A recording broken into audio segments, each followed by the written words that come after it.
What's up, Marble Mayhem? I just got back from the theater, the movie theater, watching Supergirl. Just got back.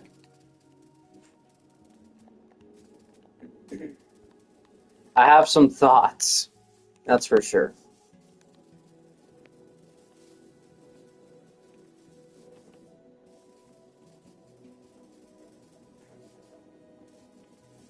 Yeah, I definitely have some thoughts.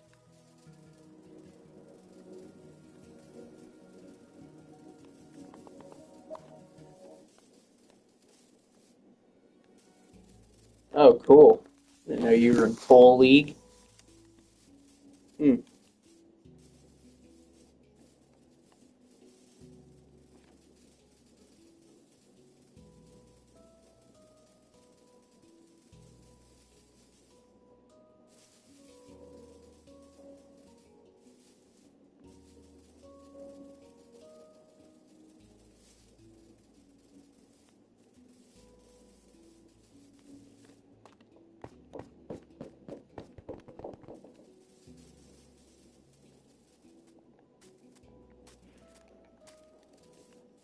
Yeah, I'm waiting till more people get in here before I start saying anything, because I don't want to have to repeat myself. But yeah, I just saw it. Saw Supergirl. Um, yeah, I have a lot of thoughts. Um, just kind of hoping Jordan would be here, honestly, but he's not. I'm not going to build anything. I'm literally here just running around, um, just because I want to keep the thoughts out there.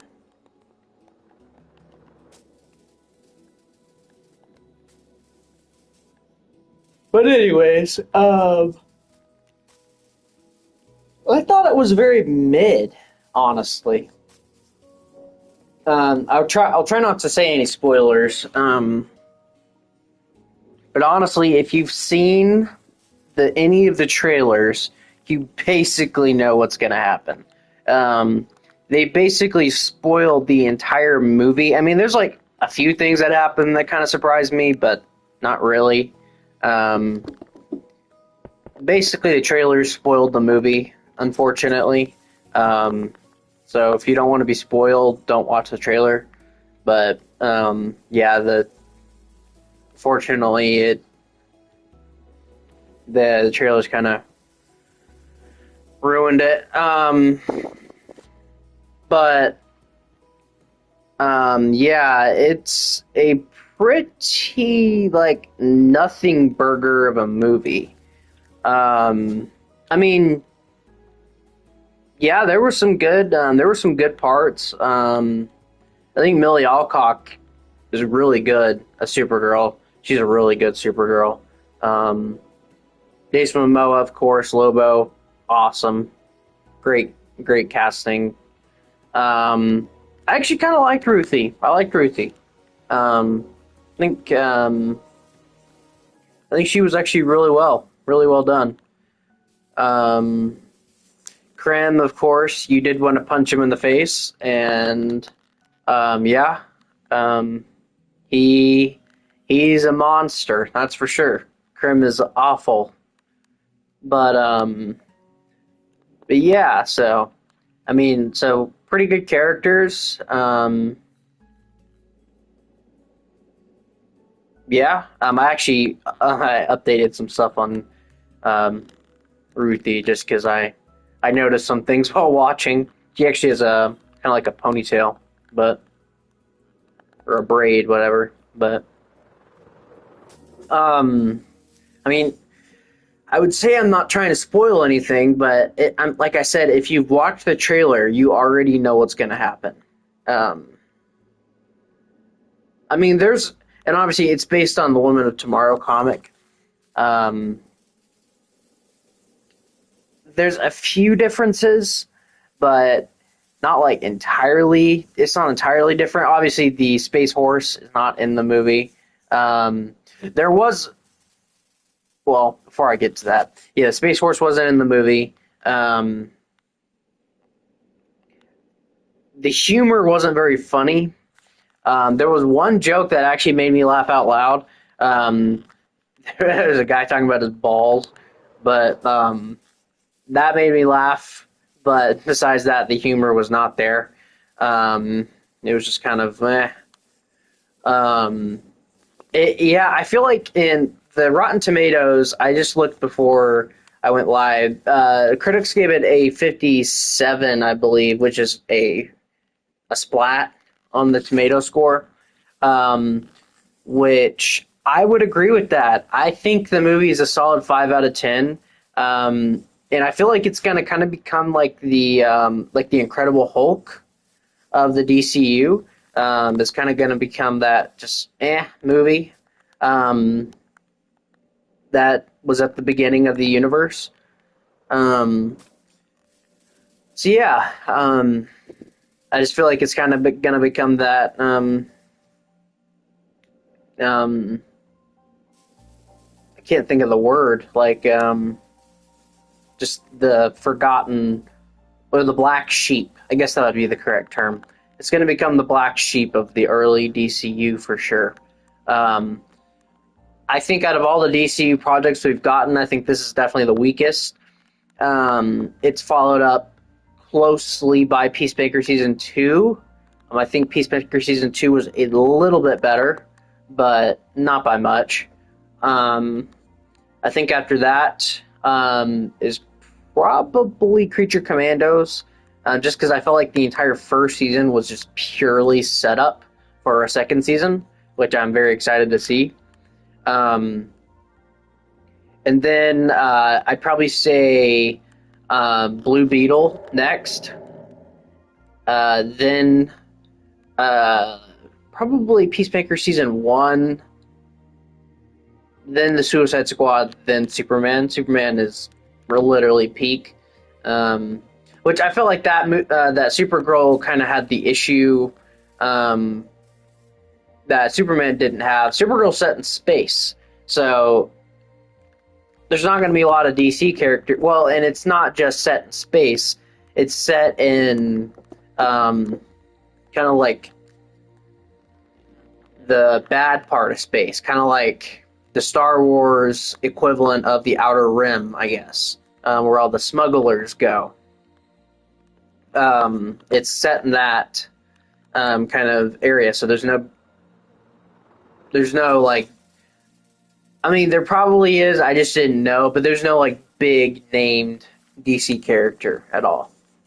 There's no big DC character that shows up, and I was really hoping there would be a post-credit scene. I even waited all the way up until the end, and there wasn't a post-credit scene, which I was a little disappointed by.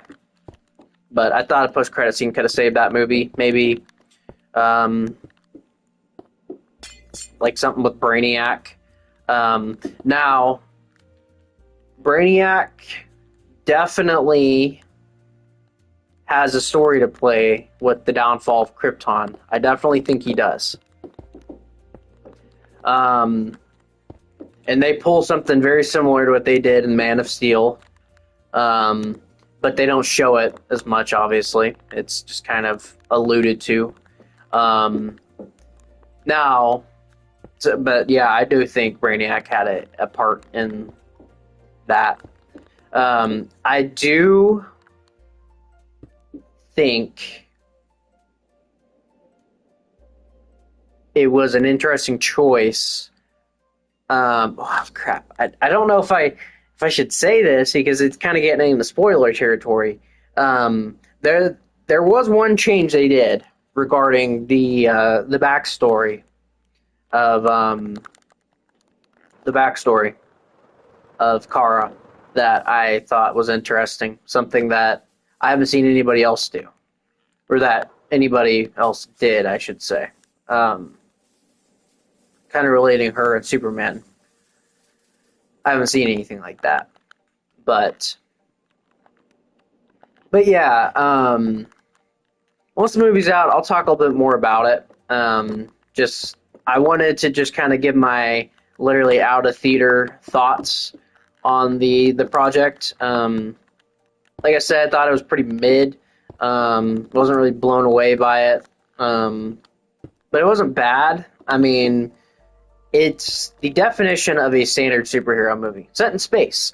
It kind of has Guardians of the Galaxy vibes. It's got, weirdly enough, like Mad Max vibes. It's kind of like Mad Max meets Guardians of the Galaxy meets, weirdly enough, like Breaking Bad at points. It's kind of got Breaking Bad vibes at certain times. But yeah, that's the best way I could explain the movie. Guardians of the Galaxy meets Breaking Bad meets a Mad Max. So that's the best thing. That's the best way I can explain it. But also, I'm going to change Lobo's eyes to like be glowing or sparkly, whatever. I want to see how this looks.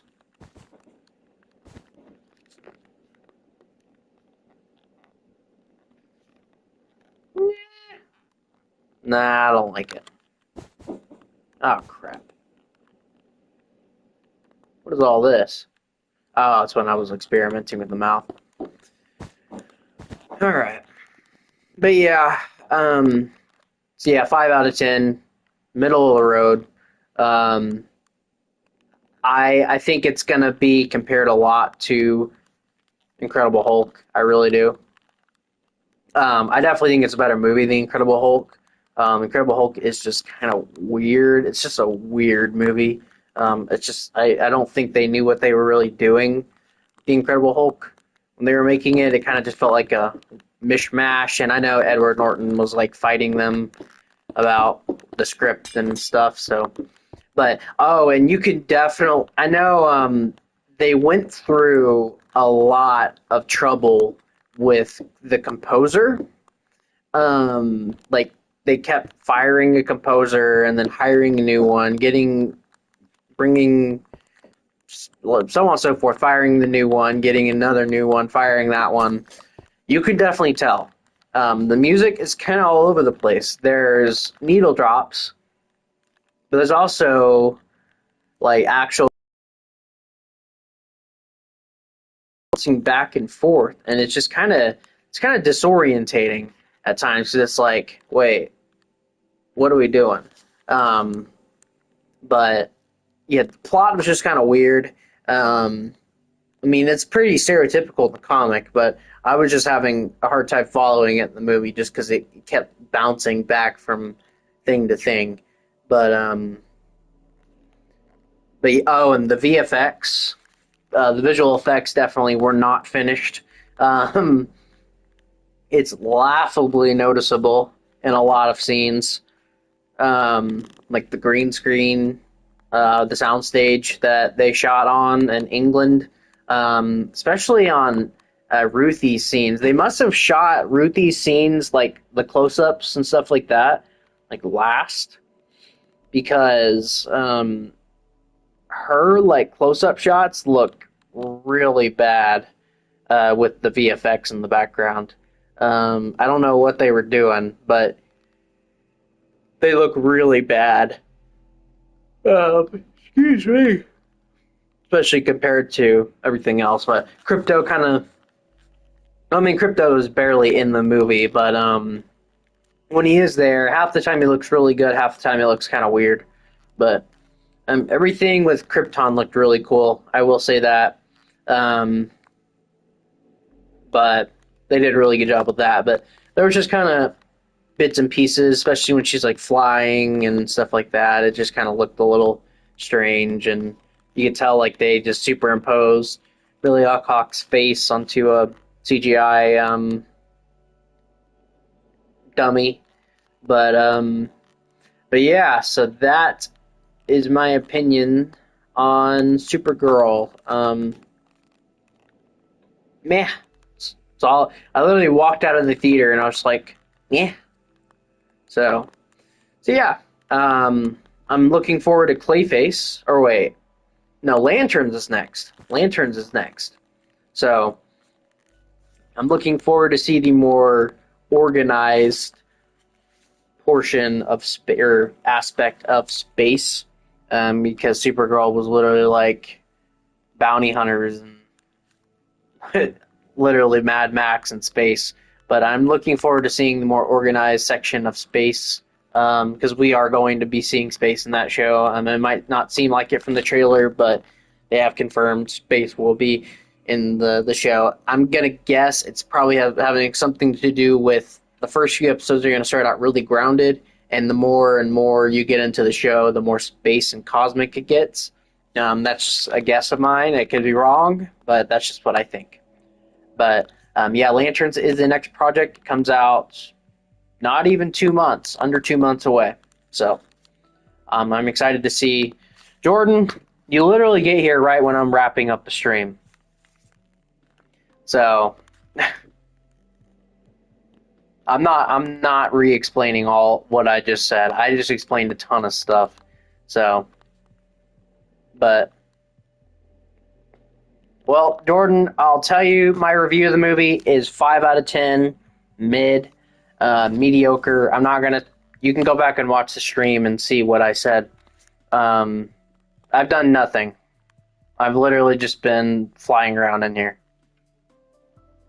But I've just been talking about the movie. If you want to go back and listen to what I had to say, you can. But 5 out of 10, mid.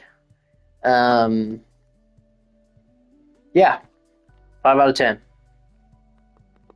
So, if you've seen any of the trailers, you basically know the plot of the movie. So, they spoiled the movie in the marketing. So yeah, that's all I got. I'm ready for Lanterns. and then Clayface after that. Um, but yeah, so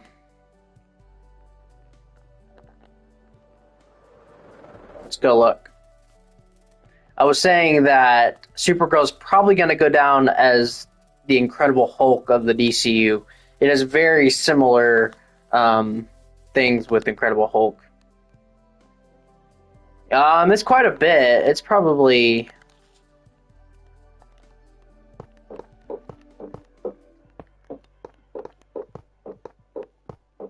8. 8. But yeah, it's definitely going to go down as like the black sheep of the early DCU for sure. But I still don't know how I feel about this head on chemo. I think I'm going to change it. Just, I don't like how tiny it looks. Looks too small.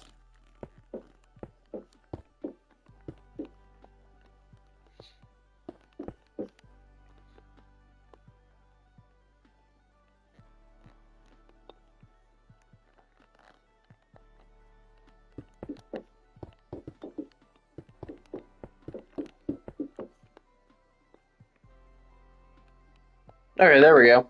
Just giving them a little bit of room helped it a lot. But yeah, mid 5 out of 10. That's my review. Alright, I'm probably going to get off. Because I got to go to bed. But I just wanted to hop on here before I went to bed and just give my thoughts. So, and there's no post-credit scene. I was really hoping there would be a post-credit scene, but there is not. So, there's no post-credit scene. So, alright. Yeah, I will see y'all later. Peace out.